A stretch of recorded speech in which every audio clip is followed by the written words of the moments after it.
이장수의 톡톡톡 일요일에 만나는 영화 이야기요.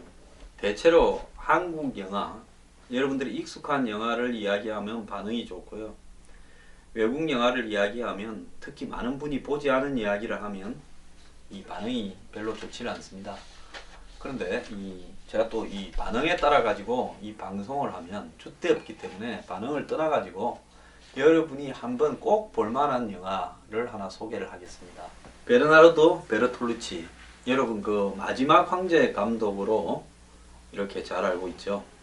청나라의 마지막 황제 푸이의 일대기를 다룬 감독으로 유명하지만은, 이분이 우리 청소년 때 굉장히 화제였던 영화가 있습니다. 파리에서의 마지막 탱고. 마론 브란도가 나왔는데요. 시작 장면에서 당시로서는 굉장히 파격적인 성애 장면이, 제가 성애라고 이렇게 예술적으로 표현함을 이해를 해주시기 바랍니다. 나와서 장시간 공개되면서, 당시에 이 영화를 우리는 한번 언젠가 이걸 한번 보겠나 하고 청소년 시절에는 굉장히 그리워했던 영화였습니다. 어쨌거나 그 영화는 사실상 성애 영화라기보다는 일종의 이 권태에 빠진 어떤 이 사람의 어떤 행동, 일탈적인 행동을 다룬 그런 영화라고 봐야 되는 심오한 철학도 있다고 합니다. 근데 저는 심오한 철학이 있는 영화를 보면요, 어떤 거는 이해가 가지만 어떤 영화를 보면 이 영화에 도대체 무슨 심오한 철학이 있단 말인가 해서 영화평론가가 오히려 재해석해서 거꾸로 만들고 있는 게 아닌가, 이런 생각도 해봤습니다. 근데 이 수능자라는 영화는요, 굉장히 그 알려진 이 영화사에서 유명한 영화인데 한국에는 개봉이 안 되었다가 올해 2월 달인가 이 영화를 한 영화사가 들고 와가지고요, 70년에 만들어진 영화가 46년 만에 한국의 예술영화 개봉관에 잠깐 개봉이 된 적이 있습니다. 근데 우리가 영화라고 그러면 흔히 중요한 것이 미장센이라고 하는 말이 있지 않습니까? 그 미장센이란 말은 감독이 화면 앞에 배우와 세트 디자인을 배치해서 이렇게 찍는 그런 어떤 미학을 갖다가 말하는 것입니다. 보통 대부분의 영화 장면들, 또 특히 돈을 좀 적게 들인 그런 저예산 영화 장면들을 보면요, 화면이 굉장히 어설퍼 보이고, 어떤 영화 장면을 보면 영화의 내용과는 별개로 주인공이 말하지 않고 행동하지 않고 그냥 단순히 롱테이크로 주인공의 모습을 화면이 따라가는데도 화면 자체가 예술이라 가지고 장면이, 화면에 나타나는 카메라 앞에 포착되는 주인공과 배경의 장면이 마치 말을 하고 있는 것처럼 보이는 아름다움이 있습니다. 그래서 그런 것을 미장센이라고 이야기하는데요. 이것이 이제 뛰어난 감독으로는 이 코언 행제라고, 얼마 전에 그 인사이드 러인이라는 영화가 있었죠. 그 영화의 감독이 이 코언 행제인데 그 행제도 유명하고요. 마틴 스콜세지 감독, 이런 사람들도 미장센이 뛰어난, 그리고 프란시스 포드 코폴라, 내부 영화를 보면 거기에 마론 브란도가 자기 거실에 앉아서 이야기를 합니다. 거기에 보면 그냥 앉아서 이야기를 함에도요, 그냥 이야기하는 것 같지가 않고 그 장면이 하나에 엄청난 힘이 있습니다. 그런 것도 결국은 이 화면이 보여주는 미장센 효과다, 이렇게 이야기를 합니다. 또 오버제라는 말도 있는데요. 그 오버제라는 것은 화면에 놓여있는 하나의 이 도구, 가구도 될 수 있고 소품도 될 수 있는데, 이런 것들이 마치 원래 여러 타자기가 하나 놓여 있으면 그 타자기가 그냥 타자기가 아니라 타자기 속에 엄청난 어떤 다른 내용들, 예를 들어서 타자기가 뭔가를 전하고 싶어한다, 말을 하고 싶어한다 하는 식으로 보여지는 그런 오버제 효과라고도 합니다. 그래서 미장센과 오버제가 굉장히 뛰어난 영화입니다. 제가 요 며칠 전에 이 영화를 며칠간에 걸쳐서 겨우 봤는데요, 이 영화가 보여주는 화면은 그 이후에 수많은 영화에서 다시 반복이 됐습니다. 박찬욱 감독의 복수는 나의 것. 흔히 박찬욱 감독은요, 이 올드보이, 칸느 영화제에서 상을 받은 올드보이에서 보면 박찬욱 감독이 최민식을 시켜서 장돌이 하나로 격투하는 장면이요, 해외 외국의 영화에서 굉장히 카피가 되어서 리메이크 된 적이 많습니다. 그것은 왜 그런가 하면요, 그 장면에서 단지 장돌이 하나를 들고 망치 같은 걸 하나 들고 한 7, 8명과 싸우는데 그 장면이 미학적으로 아까 말한 미장센 효과가 뛰어나기 때문에 그런 겁니다. 그래서 박찬욱 감독이 이 베르나르도 베르톨루치 감독의 영향력을 굉장히 많이 받았다. 이렇게 이야기하는 그 셀지오 레오네라고 이 흔히 클린트 이스트우드가 나오는 서부극을 많이 만든 그분도요. 원스 어폰 어 타임 인 아메리카 이런 영화에서 보면 매우 뛰어난 미장센 효과를 보이고 있습니다. 특히 서부 영화에서도요. 좋은 놈 나쁜 놈 뭡니까 치사한 놈 그 영화에 보면 미장센 효과가 굉장히 뛰어나게 보이는 장면도 나오죠. 자오간 이 영화는 영화의 스토리는 단순합니다. 한 유복한 가정에서 자란 남자가 어릴 때 동성애 호모한테서 동성애 성추행을 당하고 그리고 복수로 그 남자를 거의 죽일 뻔하게 되고 그것이 콤플렉스가 되어서 성장하면서 이 남자는 무조건 이 평범하게 살고 싶어 합니다. 근데 자기가 평범하게 살기 위해서는 시류에 복종을 해야 된다라는 부분을 일찌감치 깨닫고 너무 평범해지고 싶어서 그때는 이탈리아가 1930년대가 이 영화의 무대인데요. 무솔리니의 파시즘이 득세하고 있을 때입니다. 이 파시즘이라는 것은 이 전체주의, 국수주의, 민족주의, 거부주의 성격을 띠면서 히틀러의 나치즘과 더불어서 이 파시즘이 이탈리아에 거의 비슷한 시기에 득세를 했죠. 세계 1차 대전의 패전과 그리고 경제공황 등이 겹치면서 대중들이 굉장히 살기 어렵게 되면서 이런 선동, 프로파간다에 입각한 이 파시즘이 독일과 이탈리아 같은 한마디로 제국주의 국가 중에서 후진 제국주의 국가에서 나타났습니다. 그리고 대중들은 여기에 굉장히 박수를 보내죠. 항상 파시즘은 그 파시즘의 희생양을 만듭니다. 그것은 동성연애자일 수도 있고 또 장애자일 수도 있고 유대인일 수도 있습니다. 그래서 사실 히틀러의 파시즘은 무솔리니가 원조다라고 이야기를 해야 될 상황이었습니다. 그때 이탈리아가 무솔리니한테 넘어가게 된 배경에는 이탈리아의 허약한 경제적 정치적 환경이 굉장히 기여했다라고 볼 수 있는데요. 자오간 이 시기에는 동무라고 부르고 동지라고 부르면서 이 파시즘인 한마디로 이 국가의 전 국민들을 하나의 가치로 통일시키고 다른 생각과 그 체제에 반대하는 사람들은 잡아내서 색출하고 처형하고 감옥에 보내는 이런 시기였습니다. 자, 여기 주인공 이 마르첼로는 이 유명한 프랑스 배우 장루이 드레티냥이 맡았습니다. 이 장루이 드레티냥은 그 남가에 의해서 주인공으로 이렇게 나왔던 유명한 배우인데요. 요즘 제가 보니까 요즘 마이클 패스빈드입니까? 요즘 그 배우하고 굉장히 많이 닮았는데 저는 그분이 이 배우가 늙었을 때 나온 영화만 봤어요.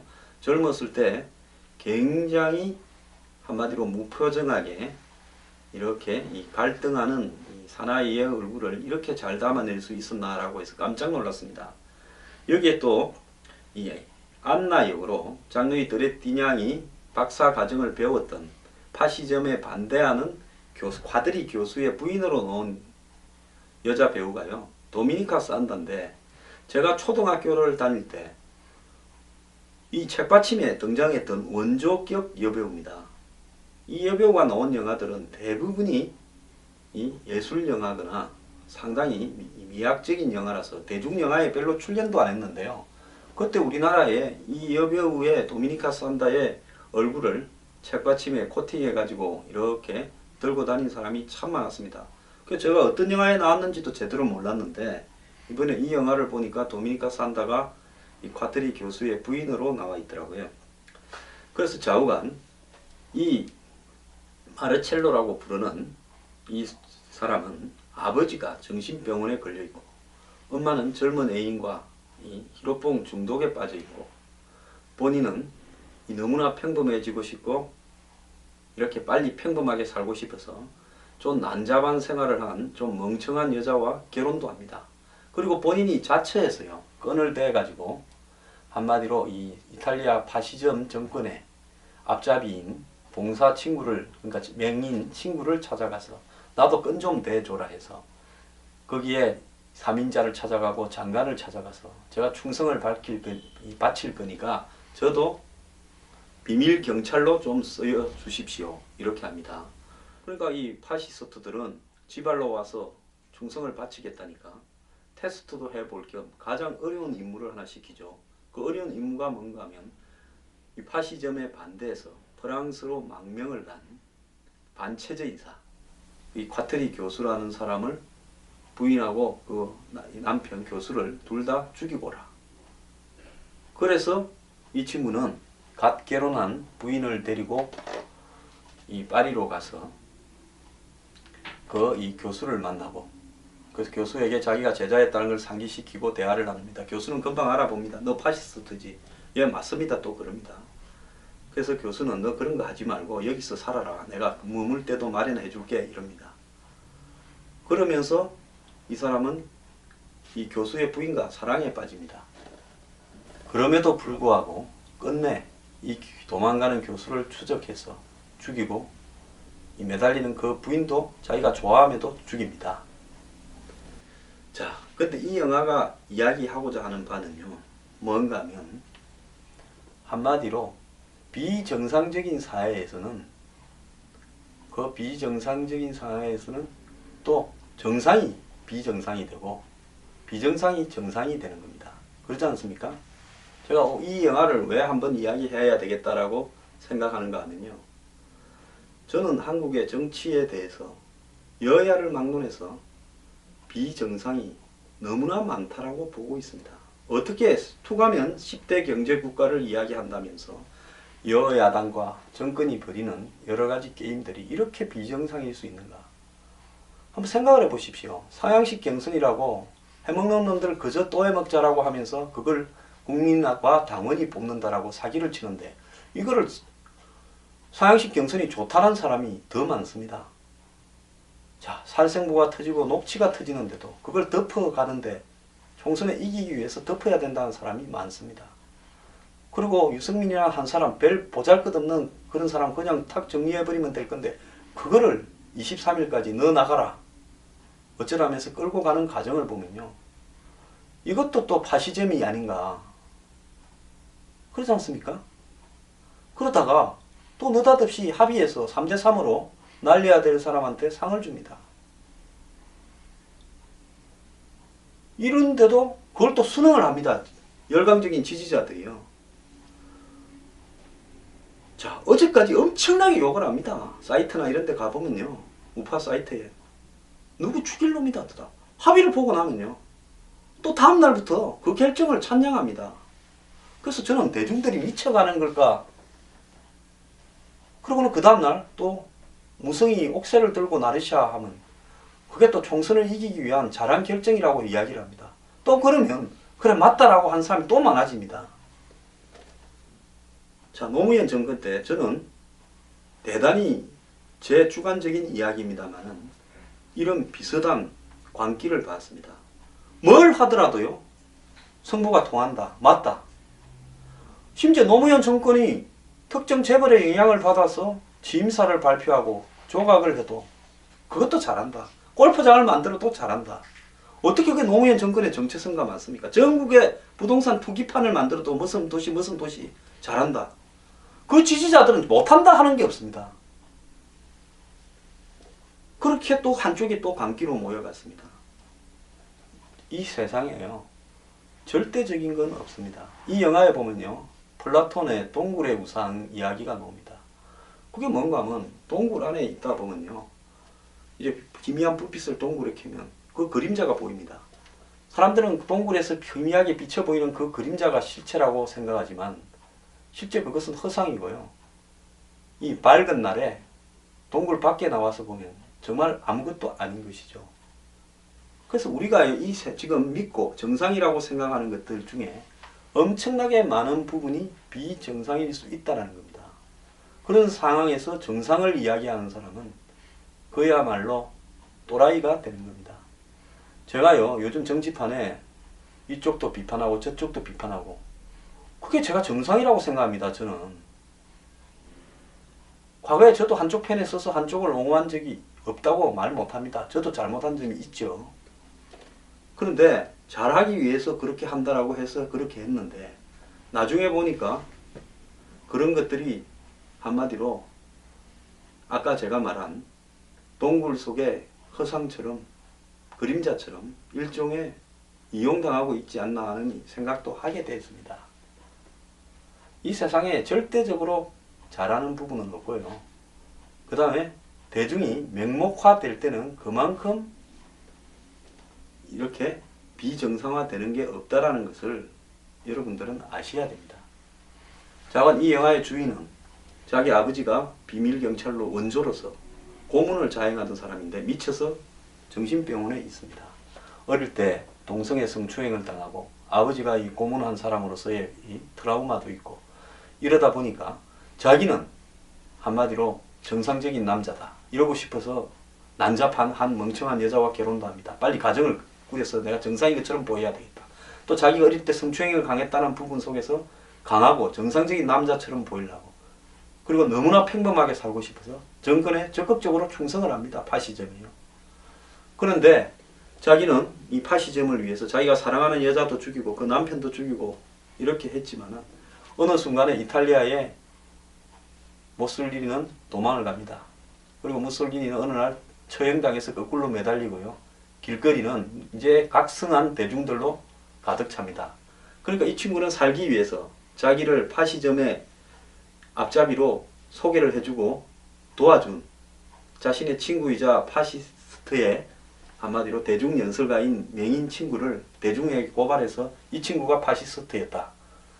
그리고 옛날에 자기를 성추행하고 그 뒤에 병신이 되어서 길거리에 돌아다니는 그 사람을 이 친구가 지가 했던 일을 그러니까 교수 부부를 죽였다. 몇 월 며칠 어디서 이렇게 고발하면서 다시 또 자기는 이 바뀐 세상에서 평범한 것처럼 가장하는 장면이 끝입니다. 이 영화의 주인공이 옆으로 이렇게 고개를 들었어요. 돌아보는 불빛 앞에 비친 장면이 나오는데요. 제가 그 장면을 보면서요. 정말 대중이라는 것은 끊임없이 이 시류에서 무엇이 다수인가를 갖다가 찾아가야만 살아날 수 있는 존재가 아닌가라는 부분을 고민하는 존재다라고 생각합니다. 일제시대 때도요. 해방이 멀은 것 같으니까 대중들은 다 휩쓸려서 복종하고 살았습니다. 그러니까 해방이 되니까요. 또 대중들이 나서서 친일파를 색출합니다. 그 사람들도 다 일제시대에 순응하면서 살았던 사람이에요. 그러니까 정권이 바뀔 때마다 자신이 순응하는 것이 마치 살아남는 생존의 비법처럼 되어가는 사회. 지금 한국 사회도 그러지 않습니까? 제 주변의 정치인들 중에 그런 분들 많습니다.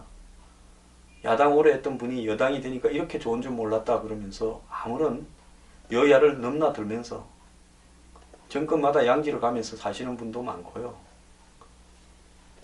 또 이 어떤 이념의 앞잡이가 되어서 어떤 정치인의 앞잡이가 되어서 정파의 앞잡이가 되어서 하루 종일 남을 공격하면서 살면서도 자신이 정상이고 그 정상에서 그렇게 하는 것이 정상인의 범주에 들어갈 수 있다고 순응하는 거라고 착각하면서 살아갑니다. 제가 볼 때요. 정치가 업이 돼서 사는 평범한 사람들은 다 비정상이라고 보고 있습니다. 어떤 정파든지요. 좌우, 보수, 진보를 막론하고요. 그래서 저는 제가 하루 종일 이런 인터넷 방송을 하는 입장에서 하루 종일 정치와 관련된 사회 문제를 이야기합니다. 저도 갔다가면요. 굉장히 비정상이 될 수 있기 때문에 현실에 순응하지 않고 모든 현실 문제를 기득권의 문제를 그것이 마치 정상인 것처럼 보이게 착각하게 만드는 문제를 파헤치려고 노력하다 보니까 저도 제가 정상인지 비정상인지는 잘 모르겠습니다. 그래서 이 영화가 이야기하는 것은요. 제목 순응자. 그 순응자라는 것은 세상에 따라가는 대로 복종하고 산다라는 말을 이야기하지 않겠습니까? 때는 바꾸자면 시류에 따라 사는 사람. 우리가 흔히 이야기하죠. 시류에 따라 살아야 삶이 편안하다. 약간은 비겁해야 세상이 편안하고 정직한 사람은 세상이 불편하다라고 이야기하지 않습니까? 이번에 국회의원이 253명이 됐는데요. 그 대부분은 여당의 입장에 순응하거나 야당의 입장에 수응해서 공천을 받게 된 사람일 겁니다. 제가 왜 정치를 안 하냐고요? 정치하면 잘할 것 같은데 그런 분들 많습니다. 저는 수능자가 못 되기 때문에, 체질 때문에, 개성 때문에 정치를 저한테는 좀 이렇게 부적절하다. 저는 정치 부적응자라고 그렇게 생각하면서 정치를 안 하고 있습니다. 자, 이 영화는요. 이 영화에 보이는 에펠탑, 굉장히 파란 화면에 회색빛으로 나타나는데요. 이학적입니다. 이 영화에는 전체주의적인 건축 양식 건물들이나 미장센 장면이 많이 나옵니다. 이 전체주의적인 건축물이라는 것은 독일의 히틀러가 베를린에 건설하고자 했던 거대하고 수직적이고 대칭적인 직선적인 이런 어떤 건축물들을 이야기해요. 큰 건축물 광장 안에 덜커니 한 사람이 걸어가고 있다라거나 큰 벽에 끌이 막 쓰여진 벽에 앞으로 지나간다거나 이런 장면들이 다 그런 전체주의적인 건축물을 통해서 왜소한 한 개인의 방황을 보여주는 겁니다. 또 이 영화에는 이 주인공 마르첼로의 어머니 집에 갔는데 집에서 집이 남루합니다. 큰 집인데요. 뭐 제대로 돌보지 않아서 이제 망해져가는 부유한 사람이지겠죠. 엄청나게 나뭇잎이 가을에 쌓여 있는데 이 나뭇잎이 막 불면서요. 이렇게 파도처럼 울렁이는 장면이 여러분들 그걸 보면 어디서 굉장히 많이 봤다 싶은 장면일 겁니다. 코엔 행저의 밀러스 크래싱 같은 영화에 수차례 차용되었습니다. 그리고 또 이 영화의 한 장면에 누군가가 주인공 마르첼로를 미행하는 장면에서 카메라가 화면에 정상으로 나오지 않고요. 빼딱하게 45도 기울여서 화면이 나오는데요. 그 장면이 불안한 주인공의 심리를 굉장히 잘 묘사하는 그런 장면도 나옵니다. 특히 그 남녀가 입고 노는 옷은요. 유명한 이 디자이너가 만들었다고 하는데 그런 어떤 흙과 백의 디자인, 뭐 빨간 디자인, 모피 이런 부분에서 옷도요. 70년대 영화에 저런 첨단적인 옷차림이 등장할 수 있나 놀랄 정도고요. 좌우간 화면 하나하나마다 색감이나 미장센 오브제가 거의 예술적 극치를 이루고 있습니다. 이 영화의 복잡한 스토리는 여러분들이 그냥 모르셔도 된다. 제가 말한 정도만 알고 보시면 되고요.